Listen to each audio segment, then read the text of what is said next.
니들이 보고 있는 98페이지 2번 보시면요. 그림 가는 문턱 진동수가 F제로의 금속판에 단색광을 비출 때의 모습을 나타낸 것입니다.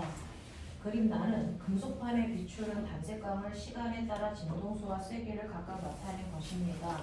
광전자의 최대 운동 에너지가 가장 큰 시간 구간을 쓰세요 라고 하는데, 이때 광전자가 가장 많이 나오는 건 여러분들이 보시는 것처럼 뭡니까? 실제로 진동수가 가장 큰 전자들이 나올 때이지요. 그죠? 그래서 T2에서부터 T3까지가 그죠? 전자가 가장 많이 진동수가 크기 때문에 운동 에너지를 가장 많이 가지고 있는 전자가 튀어나옵니다.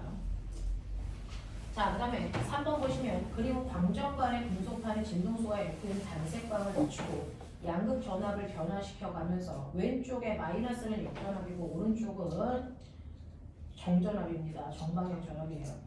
광전류의 세기를 측정한 결과를 나타낸 것입니다. 금속판에서 방출된 광전자의 최대 운동 에너지를 구하세요 라고 하는 거지요.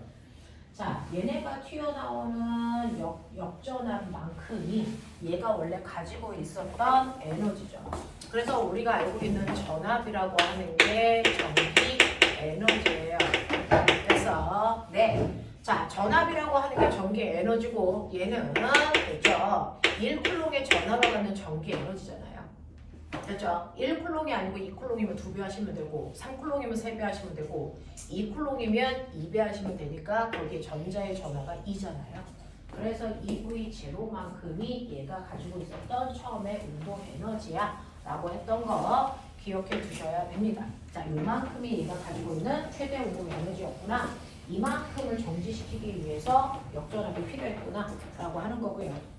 이때 금속판이 가지고 있는 이람수는요 라고 했는데 광자가 가지고 있는 에너지가 이람수와 운동 에너지를 합한 건데 운동 에너지는 이거잖아요. 됐죠? 운동 에너지가 이거기 때문에 이람수는요, 됐죠? 이람수는 처음에 광자가 가지고 있는 에너지에서 운동 에너지 뺀값이에요. 운동 에너지를 뺀값이라고 해요. 자, 그랬을 때 광자가 가지고 있는 에너지는 HF라고 하고요. 됐죠? 운동 에너지는 지금 보여드린 EV0예요. 이게 바로 이람수의 크기입니다. 자, 광전류의 세기가 최대일 때 1초 동안 음극에서 방출된 광전자의 수를 구하세요 라고 하는 겁니다. 자, 전자수는요 여러분들이 알고 있는 것처럼 됐어? 실제로 하나당 전하량이 2잖아요. 그리고 거기에서는 전류가 얼마나 나왔냐면 I만큼 나왔다 그랬어요. 그죠? 전류라고 하는 거는 여러분들이 알고 있는 것처럼 전자의 개수에다가 전하량을 곱한 만큼이 전류가 되거든요. 됐죠? 이렇게 되는 거기 때문에 여러분들이 알고 있는 전자의 개수는 전하량으로 그래서 전류의 세기를 나누시면 이게 전자의 개수가 된다 라고 하는 거 기억해 두시면 되겠어요. 자, 그 다음에 4번 보시면 그림은 광전간의 금속판에서 진동수가 다른 단색광을 비추었을 때 발생한 광전자의 최대 운동 에너지와 빛의 진동수 사이의 관계를 나타낸 것입니다. 금속판의 이람수를 구하세요 라고 했으니 이람수라고 하는 건 여러분들이 보시는 것처럼 문턱 진동수에다가 플랑크 상수를 곱한 값이잖아요. 문턱 진동수가 Fl 제로니까 L은 H, F0 요게 바로 이람수의 크기입니다. 자, 진동수가 3F인 단색광을 비추었을 때 방출되는 광전자의 최대 운동 에너지는요 라고 했어요. 됐어. 3F0의 에너지를 가지고 있는 광자가 온다는 얘기는 광자가 가지고 있는 에너지가 HF0. 근데 문턱 진동수가 얼마냐면 HF0 이거죠. 아니구나. 진동수가 3이구나. 3HF0. 그럼 이거 빼시면 얘가 가지고 있는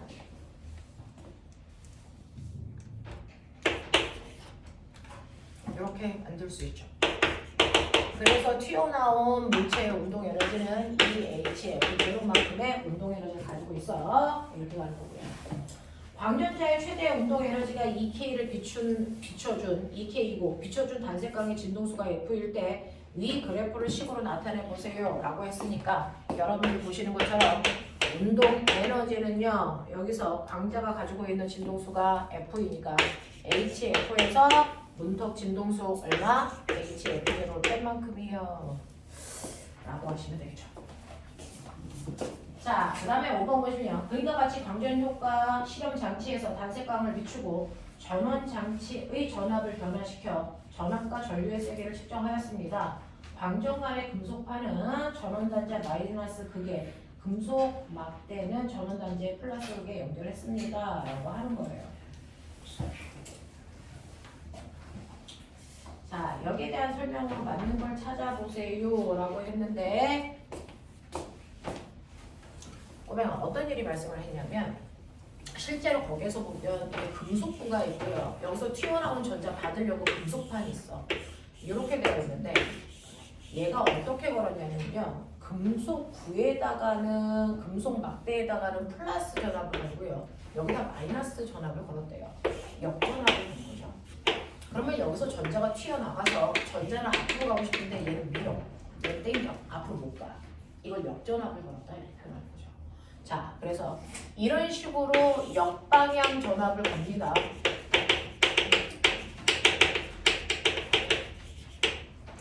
자, 그러면 전자가 튀어나가는 걸 방지하겠죠? 자, 그럼 여기에 대한 설명을 맞는 걸 찾아보세요. 라고 했는데 방출되는 광전자 수는 금속판과 금속막대 사이의 전압에 비례합니까? 라고 하는데 튀어나가는 전자수, 여기까지 오는 전자수는요. 역전압과 반비례하죠. 역전압이 셀수록 더 못 갑니다. 자, 그 다음에 얘 어떡하니? 너 어젯밤에 뭐 했니? 다시 똑바로. 자, 전류에 흐르는 전류의 세기가 0일 때 비춰주는 빛의 진동수를 증가시키면 전류의 세기가 증가합니까? 라고 했는데 꼬맹아 이쪽으로 튕겨 넘어오는 전자수는요. 됐죠? 진동수하고 전혀 상관없죠. 됐어. 전류의 세기는 튕겨 나오는 전자수예요. 이 전자수를 증가시키려면 광자수를 증가시켜야 돼요. 이해해? 광자를 많이 보내주면 돼요. 광자를 2개를 주면 전자는 2개밖에 안 나와요. 아무리 됐어. 네, 여기에 있는 전압을 세게 해도 의미가 없죠. 광자수를 200개를 보내야 전자가 200개가 나와요. 그럼 광자수를 증가시킨다는 얘기는 뭐예요? 빛의 밝기를 증가시킨다는 얘기죠. 맞냐? 자, 그래서 전류기에 흐르는 전류의 세기가 0일 때 비추어주는 빛의 진동수를 증가시키면 전류가 증가할 수 있습니까? 라고 했는데 자, 역전압을 걸었어. 이제 전자가 더 이상 못 와. 됐어? 역전압을 걸어서 전자가 더 이상 못 와. 근데 전자를 오게 하고 싶대. 그러면 얘가 더 많은 운동 에너지를 가지고 튀어나오면 되겠죠. 그러면 얘의 에너지, 광자가 가지고 있는 에너지를 증가시키는 거예요. 그럼 광자가 가지고 있는 에너지를 증가시키는 방법은 진동수를 증가시키는 방법이다. 이 얘기 하고 있네요. 자, 그 다음에 지금 볼게요. 금속판을 전원장치 플러스 극에 금속 막대를 마이너스 극에 연결하고요. 금속판은 거꾸로 플러스, 여기는 마이너스 이렇게 걸면 정방향 전압을 걸어준 거야. 전자가 다 튀어나와.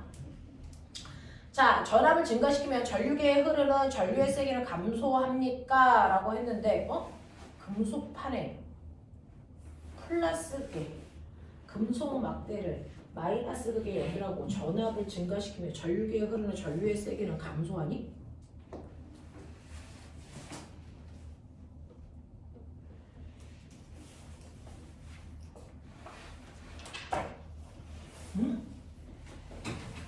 거꾸로 그렸네요. 여기서 전자가 튀어나오네요. 여기서 튀어나오는 게 아니고 그림이 바뀌었네요. 그죠? 선생님이 그린 그림하고 반대인데요? 전류계 여기 있는데 여기서 전자가 튀어나오게 하는 그림이었어요. 여기서 받는 거고요. 그러면 여기가 플러스고 여기가 마이너스면 여기서 전자가 못 오고요. 거꾸로 여기가 마이너스고 여기가 플러스면 전자가 튕겨 나오는 그림이네요. 제가 그림을 반대로 봤네요. 그러면 금속판의 플러스에 금속 막대를 마이너스를 걸면 여기에 플러스 여기에 마이너스를 걸면 이게 역방향이에요. 정방향이 아니에요. 역방향을 걸어준 거예요. 그래서 디귿이 역방향을 걸어준 거예요. 그러면 역방향으로 전압이 세지면 세질수록 그죠? 전자가 튀어서 가는 아이들의 개수가 줄어든다. 얼마입니까? 네.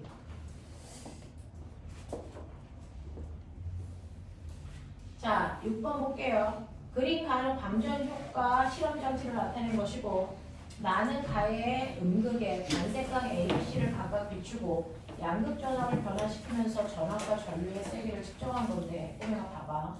A는 정지 전압이 커. B, C는 정지 전압이 작으면서 같아. 그러면 A는 파란색 빛이라고 친다면 B와 C는 둘 다 초록색 같은 색깔 빛이야. 에너지가 같아. 이해해? 대신에 전류의 세기 보세요. 전류의 세기는 A가 제일 세요. 그러면 얘는 광자수가 많아서 전자가 많이 튀어나온다는 얘기죠. 그 다음에 광자수는 B가 많고요. 그 다음에 C가 많아요. 이렇게 되겠네요. 됐죠? 그래서 여러분들이 보시는 그래프에서 이거 이렇게 되어 있어요. 이게 A예요. 이거 이렇게 되어 있어요. 이거 B예요. 이거 이렇게 되어 있어요. 이거 C예요. 그래서 얘네들은 둘 다 초록색 같은 빛이야. 정지전압이 같아서 예측할 수 있어. 얘는 더 에너지가 커. 그래서 얘는 파란색 빛이야. 이렇게 본 거고요. 그래서 둘 중에서 진동수가 큰 거, 얘가 더 진동수가 크다 이렇게 판단하시면 되고 전류의 세기는 광자수라 그랬어요. 광자수는 밝기라 그랬어요. 얘가 가장 밝아. 그 다음에 얘가 밝아. 얘는 흐린 빛이야. 이렇게 보셔야 되겠어요. 되겠어요? 이렇게 판단하세요. 자, 기억. A보다 진동수가 큰 빛을 비추면 정지전압은 V이 제로보다 작다가 아니고 커져야죠. 자, A의 진동수는 B의 진동수보다 크다. 맞는 거고요. B는 C보다 빛의 세기가 더 세다. 맞는 겁니다. 되겠죠? 자, 여기까지가 여러분들. 자, 빛의 이중성에 대한 얘기입니다. 시간이 별로 없어서 조금 빠른 속도로 가야겠어요. 자, 그래서 빛의 이중성에 해당되는 광전 효과는 이런 얘기를 가지고 있다. 그래서 파동에서부터 쭉 끌고 왔고요. 그 다음에 여러분들, 자, 렌즈에 의한 상 이거 하나 잠깐 보고 앞으로 갈게요. 66페이지 올게요. 놀지 마! 시간이 자꾸 가잖아!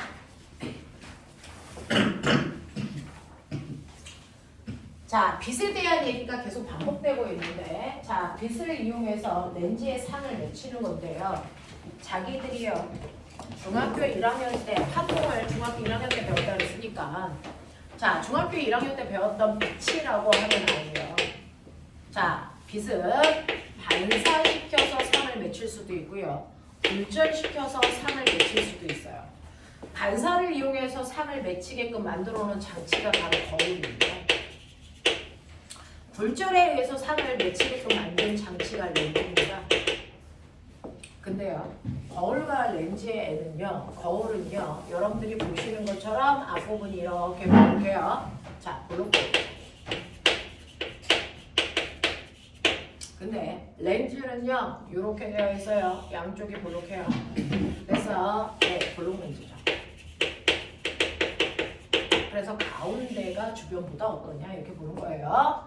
자, 가운데가 이렇게 되어 있어요. 그러면 가운데가 오목하니까 얘를 오목거울. 양쪽이 이렇게 되어 있으면 오목 렌즈 뭐 이렇게 하겠죠. 이렇게 표현을 해요. 그렇죠? 그래서 거울과 렌즈라고 하는 아이가 가운데가 어떻게 되어 있냐에 따라서 볼록 거울, 볼록 렌즈 이렇게 됩니다.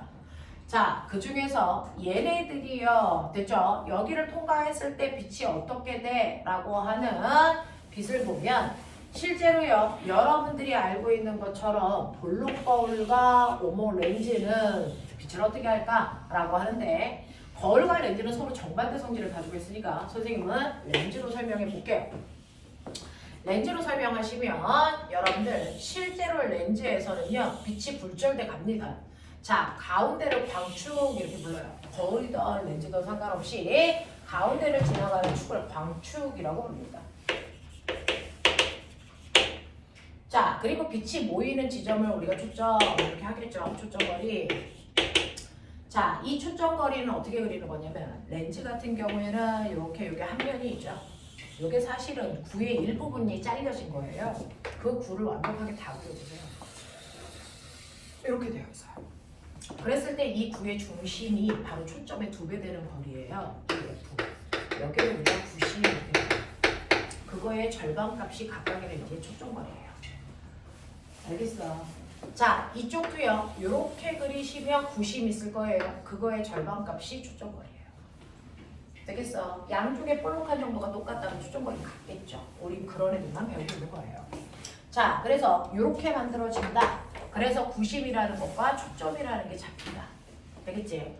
자, 그랬을 때 여러분들 여기에서 빛이 이렇게 가요. 이렇게 간다고 치자. 빛이 이렇게 가고 있어요.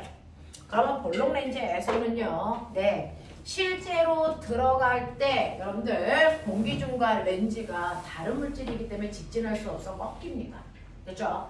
꺾일 때 어떻게 꺾이는 거냐면 공기 중에 비해서 렌즈 쪽이 훨씬 더 밀한 매질이기 때문에 빛이 전달되는 속도가 느려요. 됐죠? 자, 느리니까 여러분들 여기서 빛이 이렇게 간다 그러면 요점에 들어갔어. 자, 법선 여기서 접선 그려봐. 접선 이렇게 되죠. 그려지니? 그 접선에다가 90도 되는 선을 그리면 이게 바로 법선입니다. 됐죠? 그랬을 때 요만큼이 입사각이고, 됐죠? 그리고 굴절각이 만들어져야 되는 거예요. 그러면은 요만큼이 여러분들이 보시는 것처럼 입사각이면, 자, 굴절각은 됐어? 이거보다 렌즈 쪽이 적게 생겨야 되고요. 됐어? 법선의 반대쪽에 생겨야 되니까 이쪽에 각도가 훨씬 더 작아야 되니까 이렇게 가야죠. 그래야 요 각도가 작아지죠. 맞아? 이런 느낌이야. 이런 느낌이야.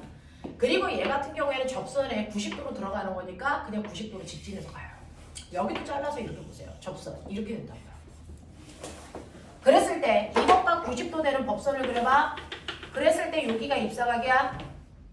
됐죠? 그러면 굴절각은요 이거보다 작아야 되니까 훨씬 더 작은 각도가 법선의 반대쪽 이쪽에 생겨야 되니까 이렇게 가요.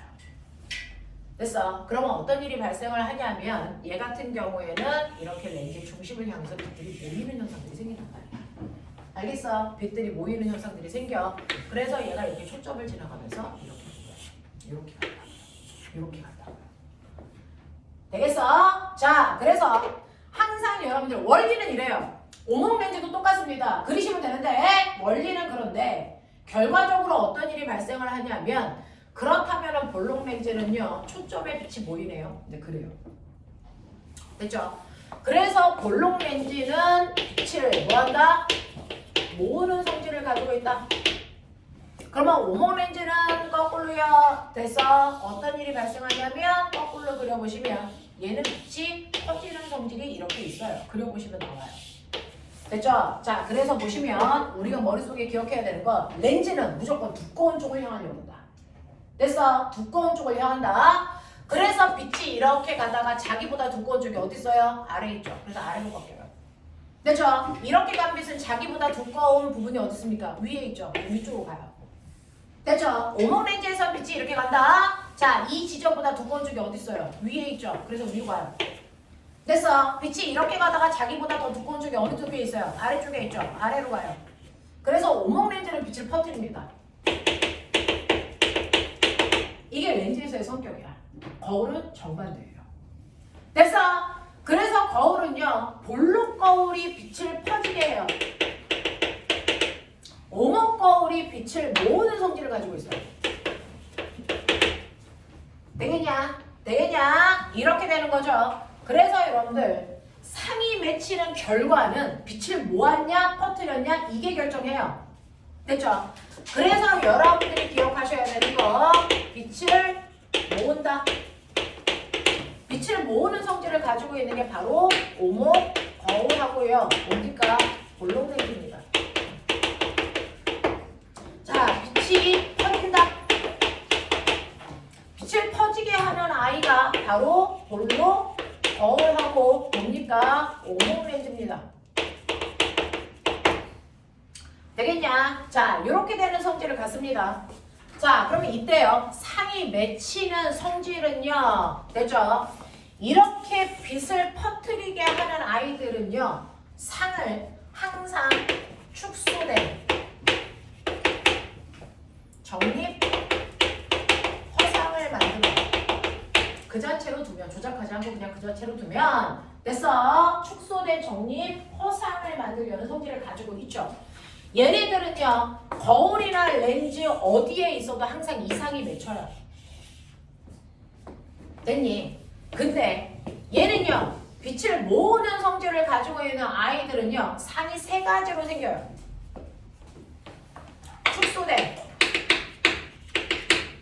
됐어. 축소된 돌이 실상이 생길 수 있고요.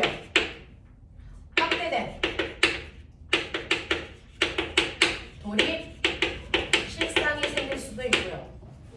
됐어. 확대된 정립, 허상이 생길 수도 있어요. 됐어. 그러니까 시험에서는 뭘 물어본다? 이 새끼들을 물어볼 수 없다. 물어볼 수밖에 없다. 왜? 상이 복잡하니까. 얘는 물어보는데 의미가 없다. 이건 암기죠. 하나의 상밖에 안 생기니까. 되겠어? 자, 그래서 여러분들이 요거의 위치가 어딘지를 정확하게 찾을 수 있어야 된다.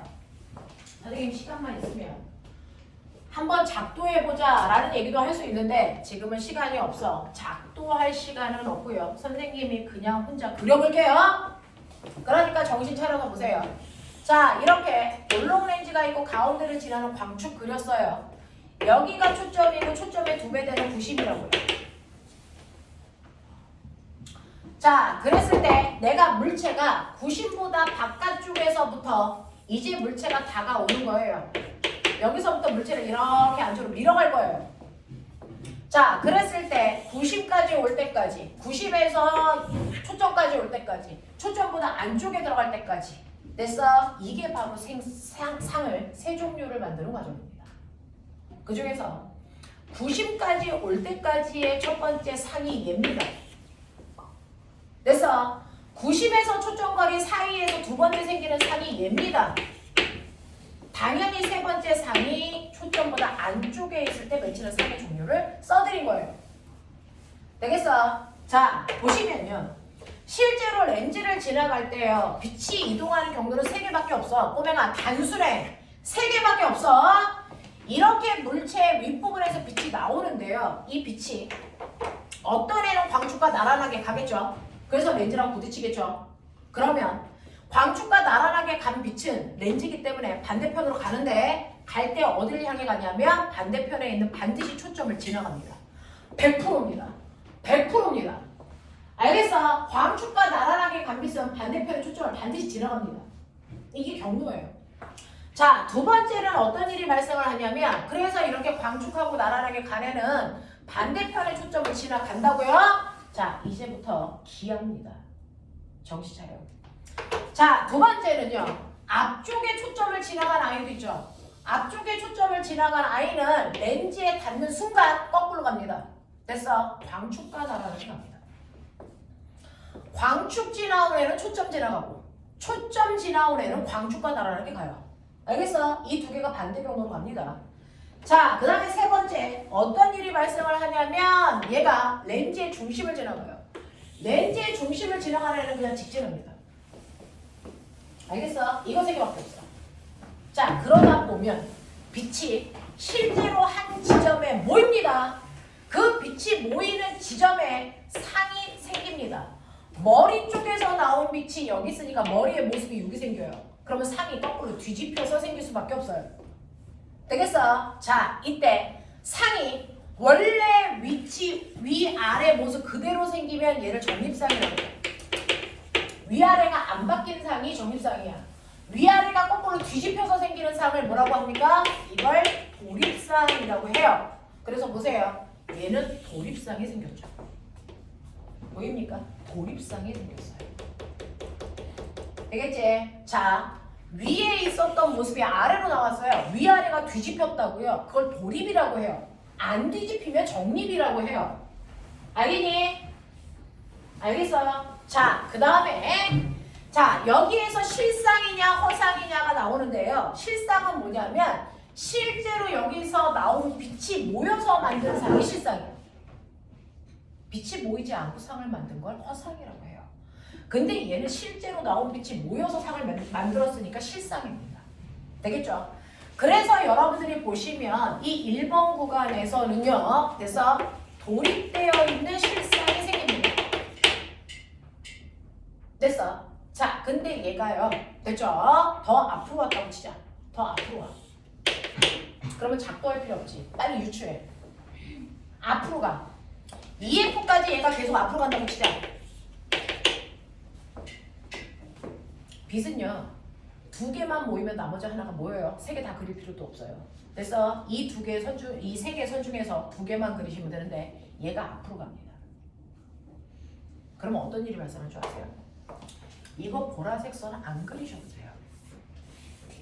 이거 안 그리셔도 돼요. 여기 분홍색 선하고 흰색 선만 보면 되는데 얘가 앞으로 갑니다. 그래도 여기에 있는 분홍색 선은 변하지 않아요. 그냥 그대로 갑니다. 됐죠? 근데 뭐가 바뀌는 줄 아세요? 얘가 앞으로 가면 앞으로 갈수록 흰색 선의 기울기가 더 급해지죠. 흰색 선의 기울기가 됐어? 보이세요? 자, 이렇게 돼요. 이렇게 됩니다. 완만해지죠. 무슨 말인지 알겠어? 되겠냐? 중심을 지나가야 되니까 요거 기울기가 이렇게 된다고. 요거 기울기가 훨씬 더 이렇게 된다고. 보이세요? 보이세요? 보이세요? 앞으로 갈수록 기울기가 훨씬 더 뭐해지는 거니? 급해져야죠. 중심을 향해 가야 되니까. 맞아? 그러면 기울기가 앞으로 갈수록 더 급해지니까 만나는 지점이 어딜까요? 지금은 여기서 만났는데 이 기울기가 더 급하면 더 아래쪽에서 만나요. 더 아래쪽, 아래쪽, 아래쪽. 맞아? 이 분홍색 라인 타고 간다. 맞지? 라인 타고 간다. 얘가 가까이 올수록 상의 위치는 점점 오른쪽으로 가요. 물체가 오른쪽으로 가면 상도 오른쪽으로 가요. 알겠어? 분홍색 라인 타고 가요. 그러니까 상의 길이가 점점 뭐 해줘야 되니? 길어져야 돼요. 아? 보여?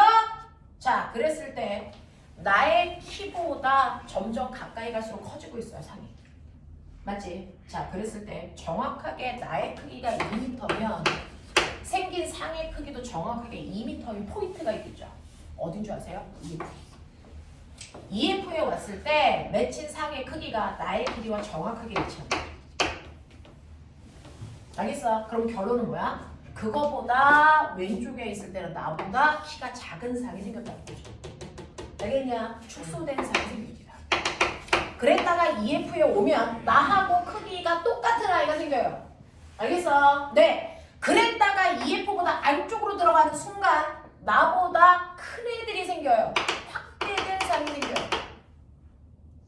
알겠어? 확대된 상이 생깁니다. 똑같이 고립상이 생기는 건 맞는데. 알겠어? 그래서 축소해서 뭘로 바뀐다? 확대로 바뀐다. 포인트가 어디다? EF 중심점이다. 알겠습니까? 알겠습니까? 요 얘기야. 요 얘기야. 정말 EF에서 나와 크기가 같은지는 조금 이따 증명해 드릴게요. 알겠습니까? EF를 포인트로 갑니다.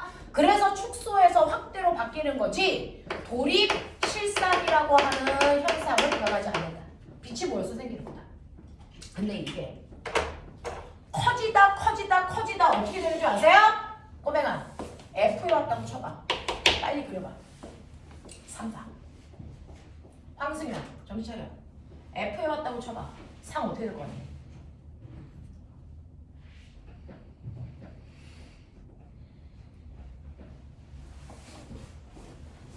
KMO 뒤질랜드? 생각 제대로 안 해? 어떻게 될 거 같니? 동아 어떻게 되니?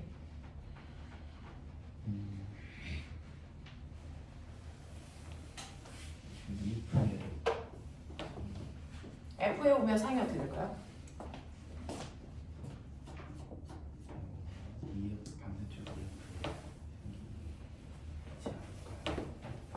이거요. F에 오면요.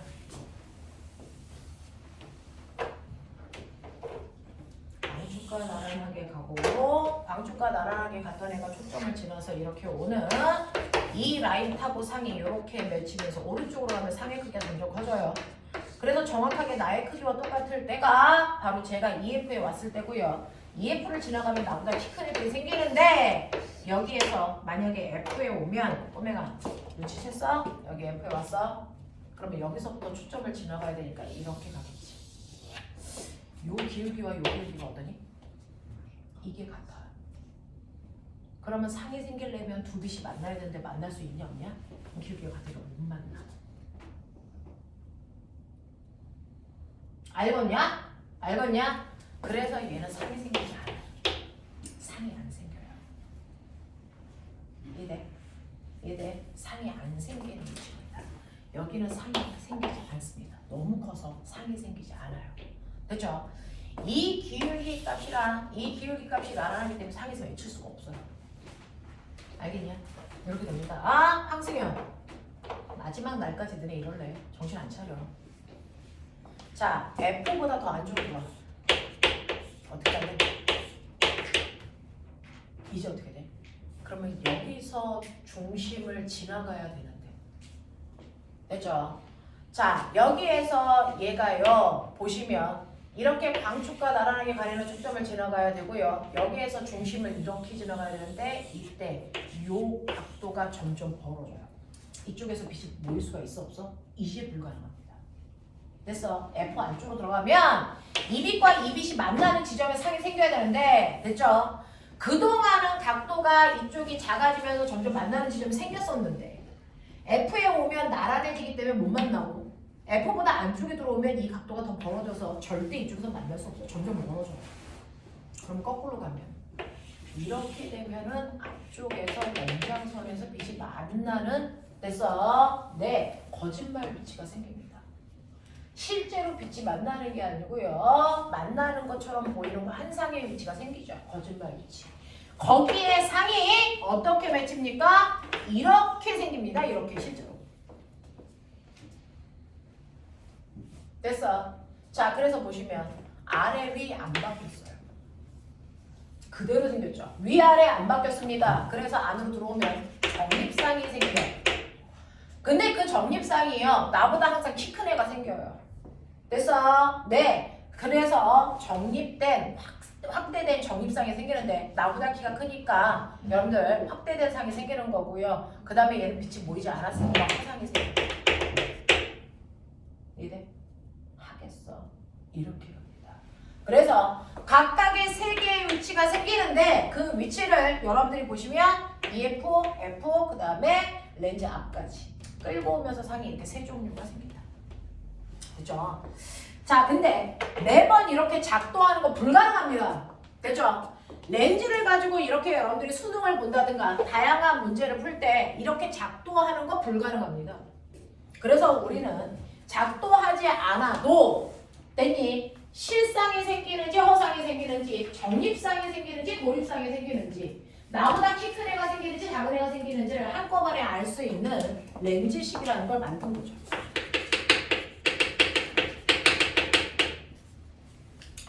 렌즈식이라는 걸 만듭니다. 그 렌즈식에서요. 초점의 중심으로부터 물체가 있는 곳까지의 거리를 A라고 합니다. 렌즈의 중심에서부터 상이 생긴 곳까지의 거리를 우리가 B라고 하고요.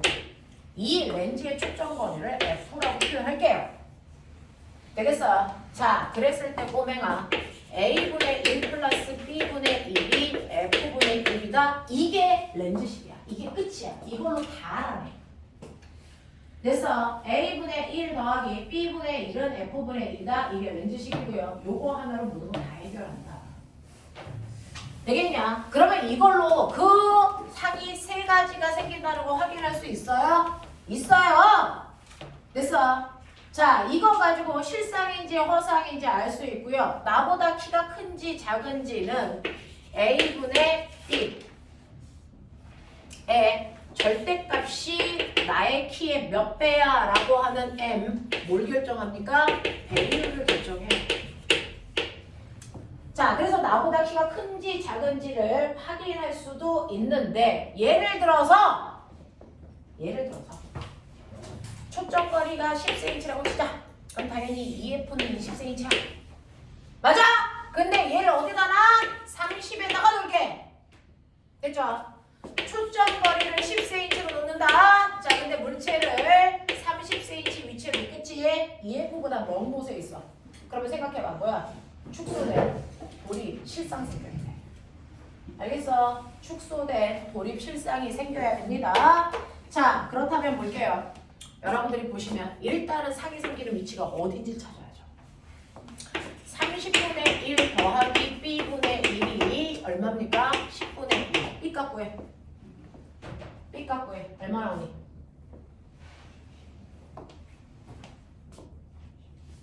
얼마?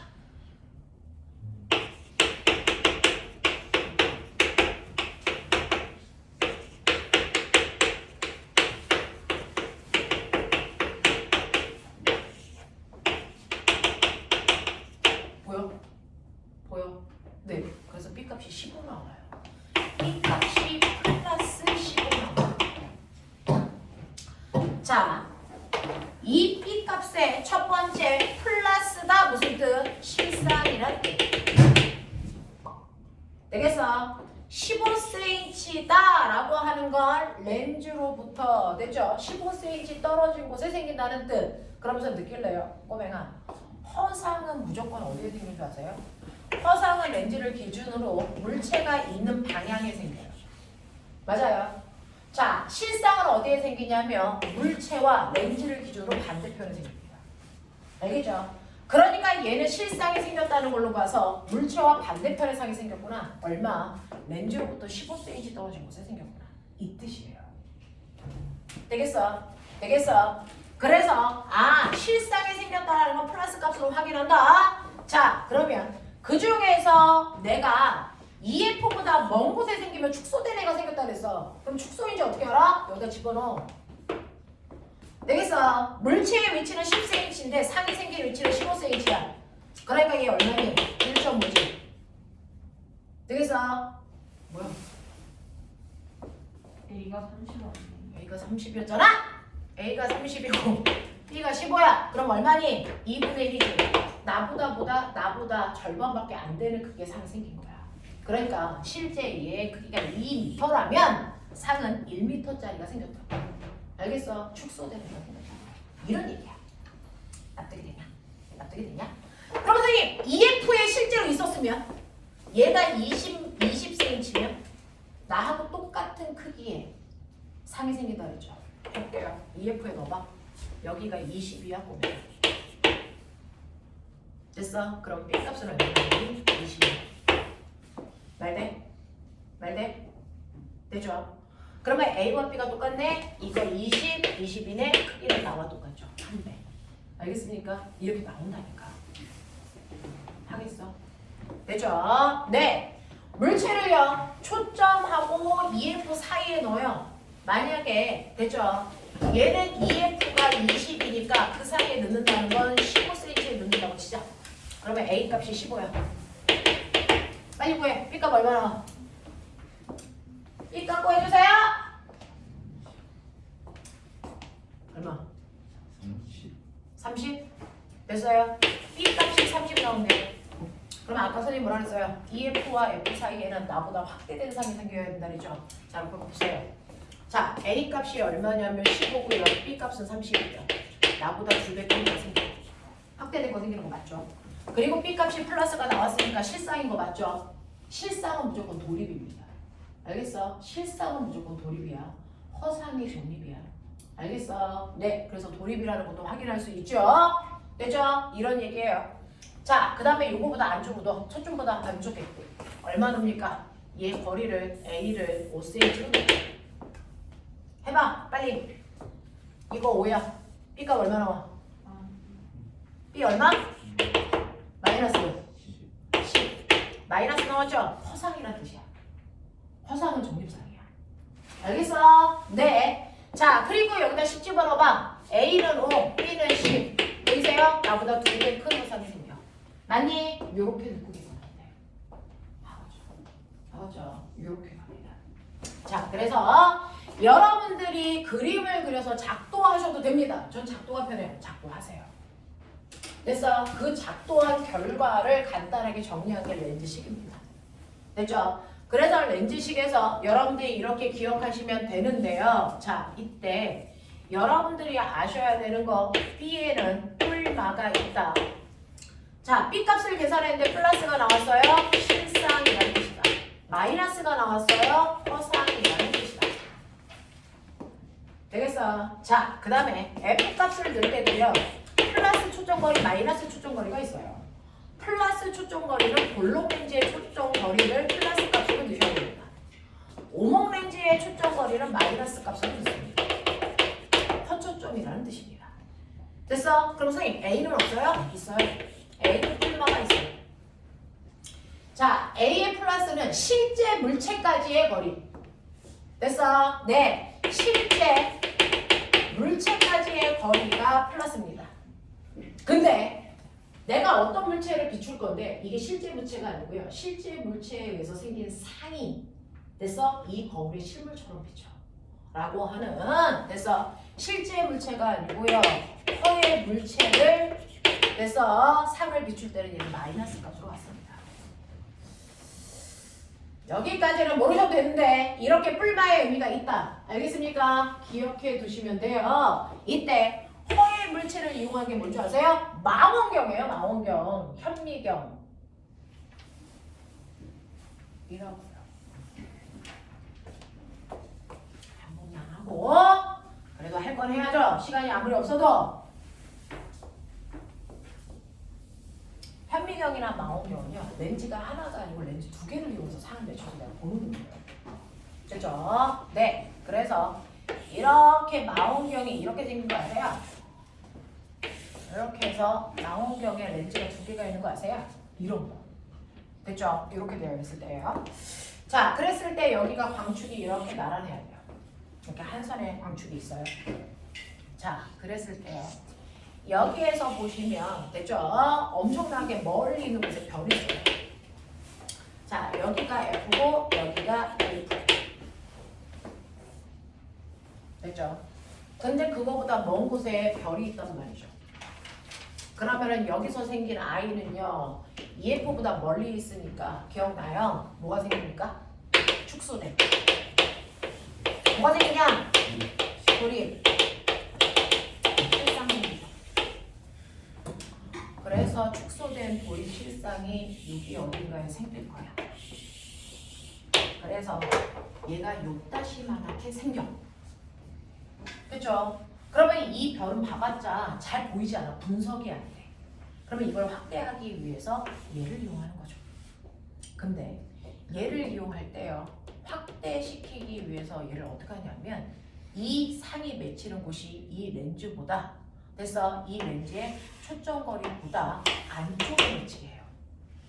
안쪽에 맺히게 합니다. 됐어. 첫 번째 렌즈 1에 의해서 생긴 상이 두 번째 렌즈 2에 뭐 어디? 초점보다 안쪽에 맺히게 해요. 됐죠? 그럼 이제 두 번째 렌즈는 뭘 봅니까? 젤 보는 게 아니고 얘를 봅니다. 그러면 얘는 진짜 물체니 가짜 물체니? 가짜 물체예요. 그러니까 여기 렌즈 중심에서부터 여기까지의 거리가 마이너스 A 값입니다. 납득이 되냐? 납득이 되냐? 근데 얘가 이 렌즈의 초점보다 안쪽에 오죠. 그럼 뭐가 생깁니까? 뭐가 생깁니까? 확대.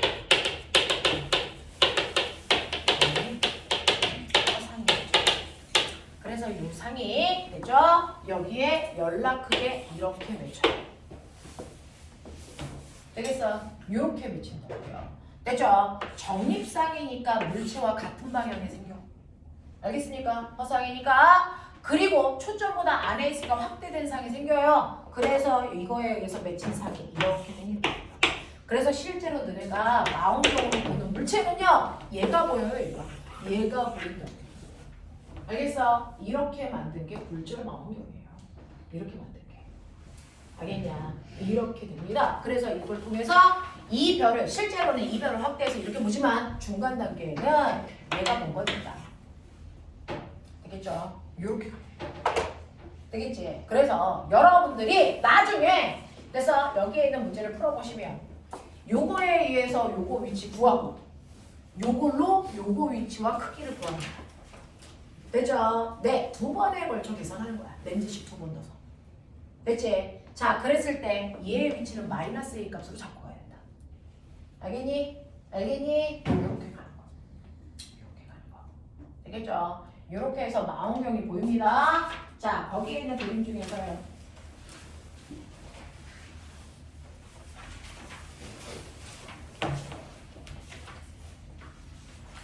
어떤 게 그러냐면 79페이지 보여요. 79페이지에 10번, 11번이 바로 이 구조예요. 10번과 11번이 두 개의 렌즈를 이용해서 상이 맺히는 걸 보는 겁니다. 자, 10번 잠깐 볼래요? 그림은 광축에 평행하게 입사한 광선이 볼록 렌즈 A와 B를 지나가 광축과 평행하게 결국은 나갑니다. 요 그림 이게 올림에서 이 비슷하게 나온 거 아니냐? 렌즈, 오목 렌즈, 볼록 렌즈. 빛이 퍼져요, 모여요. 렌즈 아니야. 몰라요? 내가 이 부분 복기를 정확하게 안 해줘서 이런 식의 형태가 나오지 않았을까?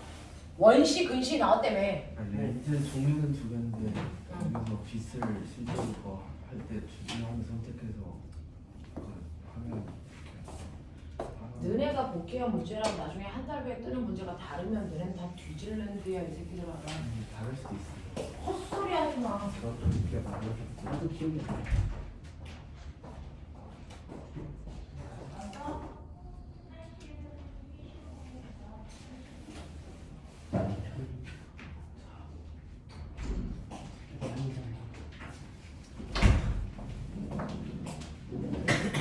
복귀한 거랑 다르기만 해. 써올려면 새끼들 다 뒤질랜드. 근데 결과 언제 나와?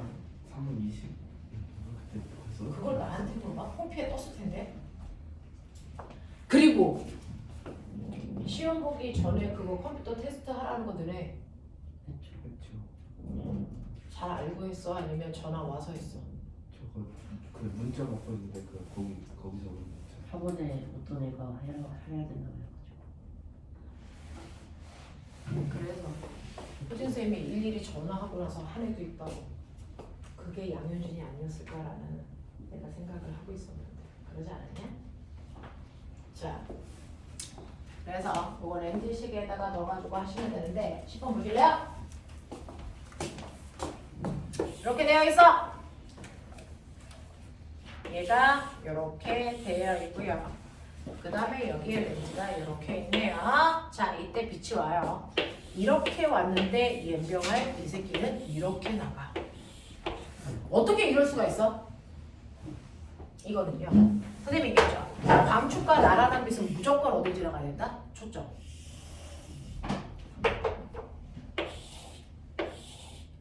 초점 지나간다. 됐어. 그래서 여기 초점이 여기였다는 거죠. 광축과 나란하게 온 빛은 무조건 어디 지나가야 된다? 초점. 맞죠? 이렇게 가야 됩니다. 자, 그래서 초점을 지나가던 빛이 렌즈가 닿았네? 그러면 이 렌즈의 입장에서 뭐야? 초점을 지나왔네? 그러면 광축과 나란. 알겠습니까? 초점을 지나왔네? 광축과 나란. 그렇다면 뭐예요? 이 초점은 1번 렌즈의 초점이자 2번 렌즈의 초점이에요. 알겠습니까? 이거죠. 이거죠. 그래서 이렇게 퍼줄 수가 있었어요. 그렇다면 꼬맹아, 여기서 여기까지의 거리, 여기서 여기까지의 거리 보여? 됐어? 몇 대 몇이냐? 자, 이거요. 요거 나 예쁘게 그리고 싶었는데 요거 보이죠? 요게 얼마야? A요. 이게 A냐? 이게 얼마냐? 3A자. 요 삼각형이 뭐냐? 닮음이죠. 이거 길이비가 1대 3이면 요 길이비가 얼마나 되냐? 1대 3이어야죠. 그런 거네. 그래서 여기가 A고 이게 3A인 곳이 여기가 초점이네. 뭐 이런 얘기야. 납득 버전. 됐어. 네, 닮음 사용하셔서 푸는 거예요. 그래서 이걸 가지고 두 번째는 이때 상의 종류와 뭐 이런 거 집어넣는 거거든요. 그래서 여러분들이 아까 그 렌즈식에다 집어넣으시면 허상에 나오는지 상의 크기는 얼마인지 이런 거 할 수 있다고요. 되겠지? 하겠지? 그래서 렌즈는 이렇게 해서 여러분들 푸시면 된다. 77페이지 오세요. 우리가 아까 설명한 그 얘기들이 77페이지 가운데 표에 블라블라만 나왔는데요. F와 EF가 무슨 뜻인지 아셔야죠. 그랬을 때 상의 종류, A의 뿔마의 의미, B의 뿔마의 의미 이게 뭔지 나와 있으니까 머릿속에 집어넣으시면 되겠습니다. 그렇죠? 이게 그 유명한 렌즈식이란 거야. 이걸로 망원경과 현미경이 만들어진다. 라고 하는 거 기억해 두시면 되겠죠. 이게 렌즈에 대한 얘기야. 문제를 많이 못 풀어줘서 미안. 자, 그 다음에 여러분들 선생님하고 하나만 짚고 가죠. 자, 앞부분으로 살짝 와요. 앞부분에 살짝 오시면 여러분들이 전자기파를 이용한 무선통신. 자, 이 부분 살짝만 할게요. 시간이 다 됐는데 우리요 실제로 라디오 보면 FM 라디오가 있고 AM 라디오가 있다. 들어봤죠? 자, FM식 라디오와 AM식 라디오가 뭡니까? 라고 하면 이 F는 프리퀀시 진동수예요. 진동수를 변화시켜서 전달한다라는 얘기입니다. 됐죠? AM은 뭐예요? 진폭이에요. 진폭을 변화시켜서 통신할 거야 라고 하는 거예요. 이렇게 파동을 변화시키는 걸 그래서 변조라고 합니다. 변조시켜서 파동을 전달시킵니다. 왜? 가다 보면은 파동이 퍼지기 때문에 전구가 점점 미약해져요. 그런 걸 잡아봤자 소리가 잘 안 들린다고요. 그래서 소리를 그대로 복제해서 정확한 화질을 소리를 듣기 위해서는요 보낼 때 변조해서 더 크게 보내요. 그래서 그걸 받아서 원래 상태로 뭐합니까? 네, 변환시켜요. 복조해요. 됐죠? 변화시켰다가 다시 원래 모습으로 만들어. 그래서 우리가 듣는 거야. 됐니? 라고 하는 겁니다. 자, 그 중에서요. FMC 변조는 뭐냐면요. 실제로 네가 소리를 내면 너에 맞는 진동수가 나가요. 근데 진동수가 나가는데 그냥 너의 목소리만 내버리는 게 아니고요. 표준 진동수를 만들어서 가요. 표준 진동수를 계속 쏘고 있고 그 다음에 여기에서 네가 얘기하는 진동수가 더해지는 거죠. 그래서 네가 얘기하는 진동수가 더해집니다. 그러면 진동수의 크기가 뭐해집니까? 커집니다. 원래보다. 그렇죠? 네가 말하는 것보다 진동수의 값이 커집니다. 자, 그랬다가 내가 귀로 들을 때요. 라디오 그 기지국에서 어떠냐면 원래 있었던 진동수를 빼고 소리만 다시 집어넣는 거예요. 알겠어? 이런 식으로 하는 게 FMC 변조예요. 알겠냐? 자, 그런가 하면 AMC 변조는 뭐냐면요. 진폭을 크게 하는 거라서 원래 이렇게 기본 베이스 깔아. 기본 베이스를 깔면 얘 진폭이 이거라고요. 됐죠? 네, 근데 네가 말을 하죠.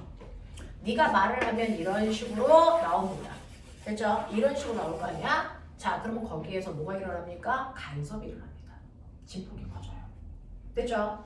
자, 그래서 진폭이 커진 상태로 와. 그러면 내 귀에 들리게 하기 위해서 라디오 기지국에서 원래 진폭만큼을 빼.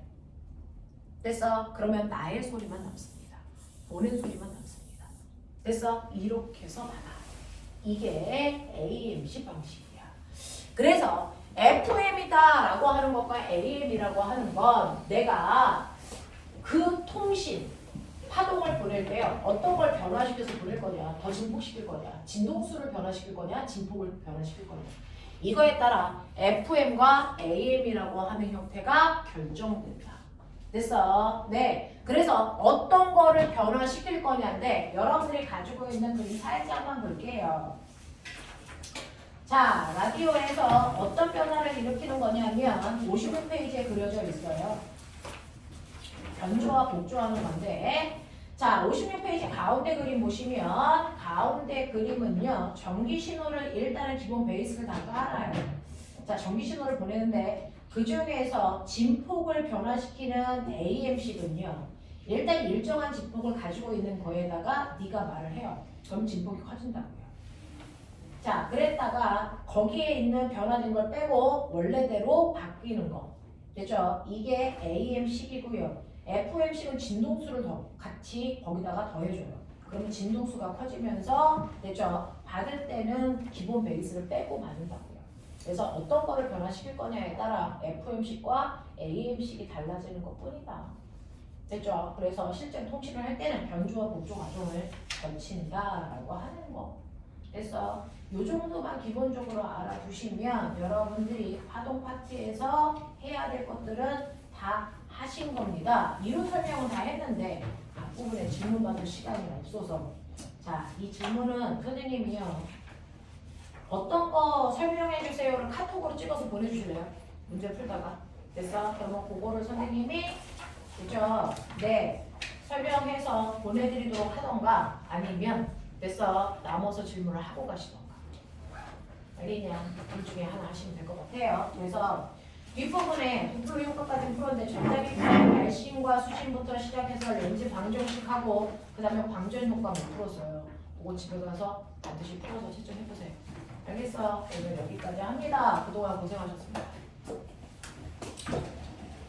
끝났어요. 그동안 고생하셨어요.